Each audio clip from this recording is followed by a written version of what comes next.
안녕하세요. 한자 삼락의 심연진입니다. 한자 삼락에 오신 여러분 환영합니다. 오늘은 5월 7일 화요일이에요. 지난 황금 같은 연휴 잘 보내셨죠? 잘 쉬셨다 생각을 하고요. 저랑 편안한 마음으로 같이 공부해요. 제가 준비한 거는 조금 획이 많죠? 이거는 누에의 잠. 자, 누에라 하면 이 누에 위에서 이제 실이 나오잖아요. 그것이 나중에 실크가 이제 되잖아요. 원단이 되는 거잖아요. 그죠? 그럴 때 이제 누에. 그래서 이거 뭐 잠실, 그러니까 누에 키우는 그 방을 잠실, 잠사. 한마디로 이 누에 입에서 나온 이제 실. 그다음에 뭐 잠업, 뭐 양잠. 그러니까 잠업이라는 건 누에 고치를 하는 게 이제 업이다 이런 얘기죠. 저 아주 어렸을 때 초등학교 한 3학년, 4학년 이때 저희 고향 시골에서도 이것이 농업 다음으로 부업으로 아주 최고로 수입이 많았던 그 양잠이 있었어요. 그래서 동네마다 이 사람들이 다 연탄을 안 떼는 걸로 약속을 한 거죠. 연탄가스에 맡으면 이제 누에가 죽을 수 있으니까 다 장작불 떼고 뭐 이런 식으로 생활을 했었던 걸로 기억이 돼요. 자, 그러면 이거 이제 설명을 해드리면은 전에 또 이렇게 어떤 시청자분께서 이제 뭐 혹시 간체자도 할 수 있으면 좀 알려달라고 했는데, 요거는 그냥 이렇게 쓰시면은 간체자가 돼요. 누에잠을 이렇게 간단하게 쓰면.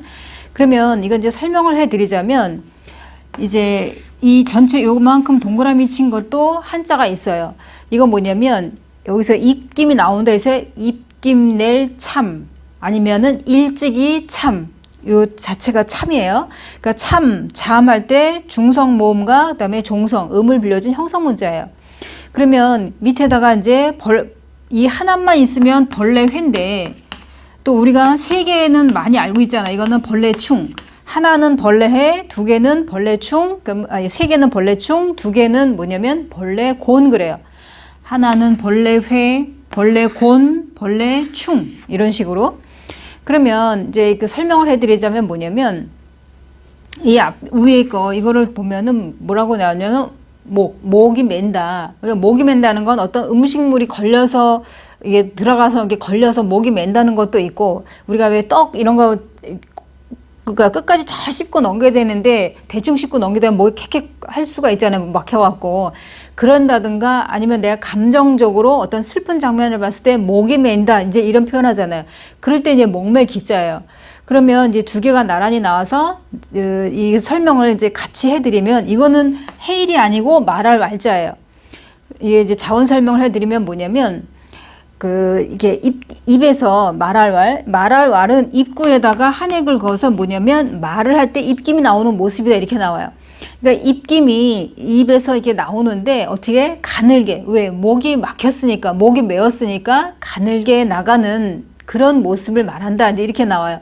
그러면 여기에다가 벌레까지 합쳐서 누에잠인데, 이거는 그냥 음만 빌려준 역할을 한 건데, 목이 맨다 아니면 입김, 여기서 이 동그라미 자체는 좀 전에 말씀드린 것처럼 입김을 내다 아니면은 일찍이 이런 얘기 했어요. 그 입김을 낸다는 건 누에 입에서 보면은 이렇게 실이 이렇게 막 나오잖아요. 그죠? 그럼 여기까지 합쳐서 얘기를 하자면은 누에 입에서 이렇게 입김, 그러니까 입으로 이제 실이 나오니까 입 밖으로 이제 실이 나오는 그런 모습을 상상하시면 되죠. 거미 같은 경우는 이게 배에서 이제 실을 이렇게 다리로 이렇게 빼내더라고요. 근데 이 누에는 제가 봤을 때, 입으로 나오는 거니까 입김 내듯이 입김이 호할 때 입김이 나오듯이 이제 실이 나오는 거를 말하는데, 그게 누구냐? 누에다. 이렇게 기억을 해 두시면 돼요. 자, 그 다음에 두 번째.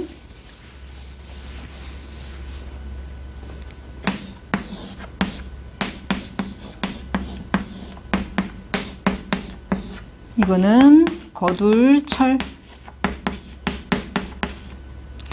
자, 이 거둘철 그러면은 우리 귀에 익숙한 거는 뭐 철거, 뭐 철수, 뭐 철회하다, 불철주야, 뭐 아주 흔하게 많이 나오는 글자예요. 그러면 여기 보면 보통 이거는 우리가 기를 육 그랬었을 때, 전에 이거 제가 어디서 설명을 해드렸냐면 통할철 그랬었을 때 이거 뒤에 묻는 모양은 똑같아요. 이거 통할철도 제가 설명을 해드렸어요. 통할철. 그러면 이 통할철 할 때 이 뒤에 있는 거를 뭐라고 해석을 했었냐면은 요즘 모양이 똑같잖아요. 그죠? 그러니까 아이를 훈육, 양육하는데 여기 회초리 똑같이 나오잖아요. 회초리를 이제 쳐가면서 이제 한다 이런 얘기예요. 그러면 여기에서는 걸을척이 나오면서 이제 걸을 때부터, 그러니까 아주 응애 이럴 때부터는 교육을 못 하지만은 걸어 다닐 정도의 이제 아이가 그 정도로 크면은 그때부터 가르치면서 이제 기를 때 보면은 회초리를 쳐가면서 가르친다 이런 얘기인데, 그러면서 키운다 이런 얘기인데, 여기서도 마찬가지로 거둔다는 건 뭐냐면 아이가 이렇게 올곧게 잘 자라는 친구도 있지만은 또 엇나가기도 하고 그러잖아요. 그럴 때 이제 회초리를 든다고 하면은 그 회초리를 내가 내 손으로 이제 쳤어요. 그렇다고 이거를 애를 내치는 게 아니라 그래도 나중에는 또 아이를 내 품에 안기고 다시는 그러지 마라. 나도 너를 때리는 게 마음이 아프다. 이러면서 아이를 내 품으로 걷어들이잖아요. 그죠? 그럴 때 내 손동작이 아이를 이제 안는 거죠. 한마디로. 그래서 자식을 양육할 때 매질한다 해도 그 아이를 걷어들인다. 이게 막 내쫓아 버리는 게 아니라 거둔다. 내 손으로 품어준다. 이렇게 기억을 해 두시면 돼요.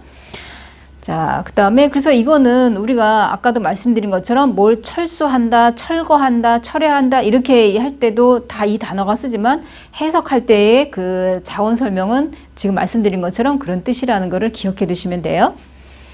그 다음에 그러니까 여기에서 좀 전에 이렇게 말씀드린 것처럼 이 기를육, 이거는 기를육 같은 경우에는 우리가 보통 뭐 체육 할 때도 쓰지만은 교육 할 때도 써요. 몸을 길러내는 것도 있지만은 가르치는 것도 있어야지 우리가 몸만 성장하고 머릿속에 든 게 없으면 안 되잖아요. 그죠? 그럼 요 기를육 같은 경우 요 위에 있는 거는 아들자를 거꾸로 써놓은 거다. 그러니까 이 아이, 아까 이제 막 걷기 시작하는 그런 아이를 갖다가 이 신체를 단련시키는 거죠. 이 두 개를 놓고 봤었을 때 아래 오면 이거는 하늘에 떠 있는 달을 말하는 게 아니라 신체를 나타낸다 그랬잖아요. 그죠? 신체나 고기. 그러니까 아이를 거꾸로 세워서 이렇게 몸을 길러준다. 이제 이런 얘기로 이제 설명을 그때 다 해드렸어요. 그래서 이 거둘철에도 마찬가지로 양육할 때, 기를육. 아이를 기를 때는 매질 해도 내가 설령 매질했다 해도 그 아이를 걷어들인다는 건 한마디로 품어준다. 이제 이런 얘기죠. 그 다음에 이거는 자글편. 이 자글편이 들어가는 거 보면 편액이라 하면은 종이나 어떤 비단 이런 게 이제 널판지 따위에다가 그림을 그리거나 글씨를 써서 방 안에 우리가 이게 사극을 보면은 양반집 보면은 뭐 사랑방이든 아니면은 그 남편이 있는 그런 이제 사람들이 손님이 오면 이제 주로 대화하는 그런 방에 보면은 문을 딱 열고 들어오면 그 방 안에 있을 때 아랫목에 누군가 있으면은 항상 문 출입구 쪽에 보면 액자가 이렇게 걸려 있어요. 조선시대의 그 배경으로 뭐 조선시대든 그 과거든 간에 그런 게 있고, 그 다음에 한 뭐 60년대, 70년대 요쪽 배경으로 하면은 대개는 그때 뭐 가화만사성 뭐 이런 게 딱 붙어 있는 그런 우리가 드라마 보면 이런 게 많이 있듯이 그 편액을 말하는 거예요. 그 액자, 그걸 말하는 거고, 아니면 편주, 이력 편주할 때, 그러니까 편주 그러면 작은 배, 그러니까 우리가 돛담배 할 때 그 돛이 없을 정도로 아주 작은 배를 말한다. 그럼 편주할 때는 이 자글편을 쓰기도 하지만은 이게 조각편을 쓰기도 해요. 이력 편주할 때. 그러면 편주. 또 이건 성시로도 써요. 그 과거에 중국에 편작이라는 거 아주 유명한 그 의사잖아요. 뭐 죽은 사람도 살린다는 편작. 뭐 편작이 어려우나 내 병을 고칠 사람은 님밖에 없다. 뭐 이렇게 이런 내용이 있잖아요. 삼위인곡에도 그런 게 나오잖아요. 그죠? 이제 이럴 때 편작할 때도 쓰고, 그러면 이거는 자원 설명이 뭐냐면 이 집호가 있잖아요. 지게문호하고 그다음에 여기 책하고 그다음에 지게문호가 결합이 된 건데 뭐냐면 집집마다 이름을 쓴, 여기 이제 쓰다 이런 얘기, 이름을 쓴 호패. 그 과거에 호패라는 거는 지금에 말하면은 주민등록증 같은 거잖아요. 그죠? 호패 또는 현판을 뜻한다. 그러니까 현판 같은 경우에는 이게 그 바깥에 우리가 뭐 예를 들어 숭례문이다 그러면 숭례문 이렇게 써 있잖아요, 그죠? 그런 걸 이제 우리가 현판 이렇게 얘기하듯이 그런 이게 그러니까 넓다라기보다도 이게 잘 켜놓은 그런 나무 조각에다가 뭐 글씨를 쓰든 그림을 그리든 이런 걸 딱 걸어놓은 거를 말할 때, 그럴 때 작을 편, 아주 큰 것이 아니라 작은 거다, 이제 이런 얘기고. 그러니까 집 크기를 비교해 보면은 그 액자 같은 게 크진 않잖아요, 그죠? 그러니까 이게 작을 편자를 썼다 이런 얘기예요. 자, 그러면 제가 준비한 이 세자 여기서 마치고 내일 또 새로운 글자로 찾아뵙겠습니다. 지금까지 한자 삼락의 심연진이었습니다. 안녕히 계세요.